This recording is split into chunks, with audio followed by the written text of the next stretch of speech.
इंसदाद दहशत गर्दी की खसूसी अदालत रावलपिंडी में GHQ हमला केस की समाअत हुई, जिसकी सदारत जज अमजद अली शाह ने की। अदालत ने केस में अहम फैसला सुनाते हुए बानी तहरीक इंसाफ और साबिक वजीर आजम इमरान खान, साबिक वजीर खारजा शाह महमूद कुरैशी और दीगर 119 मुल्जिमान को आइंदा समाअत पर अदालत में पेश करने का हुक्म जारी किया। इस मौका पर साबिक सूबाई वजीर पंजाब राजा बशारत खुद अदालत में पेश हुए, जबकि खैबर पख्तूनख्वा के वजीर आला अली अमीन गंडापुर की हाजिरी भी अदालत में लगाई गई। अदालत ने केस में शामिल तमाम 119 मुल्जिमान को बाकायदा तलबी के नोटिस जारी किए हैं और साथ ही 2 अहम गवाहान को भी आइंदा समाअत पर तलब कर दिया है। अदालत ने यह भी हुक्म दिया कि इमरान खान को जेल में कायम अदालत में पेश किया जाएगा, जबकि शाह महमूद कुरैशी को लाहौर जेल से 12 अप्रैल को अदालत में पेश किया जाएगा। अदालत ने गवाहों पर जिरा के लिए वकला सफाई को भी आइंदा समाअत पर मुकम्मल तैयारी के साथ पेश होने की हदायत की है। तफ्तीशी टीम को हुक्म दिया गया है कि वो केस से मुतालिक मुकम्मल रिकॉर्ड के साथ इडियाला जेल में अदालत के सामने पेश हों। इसके साथ साथ अदालत ने आइंदा समाअत पर मजिस्ट्रेट मुजतबा और सब इंस्पेक्टर रियाज की हाजिरी के लिए नोटिस भी जारी कर दिए हैं। अदालत ने वाज़िया किया है कि सुप्रीम कोर्ट की 4 माह की दी गई हदायत के तहत केस का फैसला मुकर्ररा मुद्दत में करना लाजिम है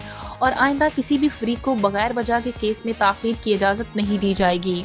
अदालत ने ऐलान किया कि केस की समाअत अब हफ्ते में 2 मरतबा की जाएगी ताकि कार्रवाई को जल्द मुकम्मल किया जा सके। अब तक GHQ हमला केस में 25 गवाहान के बयानात रिकॉर्ड किए जा चुके हैं। अदालत ने तमाम फ्रीकैन को आइंदा समाअत की तैयारी की हदायत करते हुए केस की समाअत 12 अप्रैल तक मुलतवी कर दी है। अगली समाअत भी अडियाला जेल में ही होगी, जहाँ मुल्जिमान और गवाहान को पेश किया जाएगा।